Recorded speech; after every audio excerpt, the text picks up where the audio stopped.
I don't remember. I don't know. How long did it take you to write, if you remember Well, that? I never finished it. I started it, and I got about halfway through it, and then 10 of us put $600 in a piece.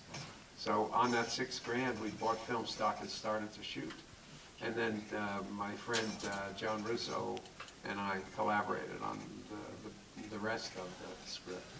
We chewed on it together, and he would write when I was shooting a job, and vice versa.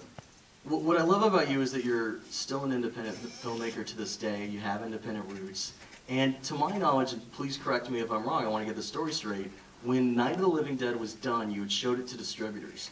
And although some were disgusted, is it true that you had a few that were interested in distributing it if you could make it have a happy ending? Yeah, immediately. Tell us about that. No, immediately. The very first people we showed it to, we showed it for the first time to Columbia. And they wanted it. And they held it for a couple of weeks, but they said, this is dreadful. You can't, people are going to, run screaming from it. And you need to, brighten it up a little bit. And so, not knowing how difficult it was going to be to get distribution at the time, we just said, forget about it.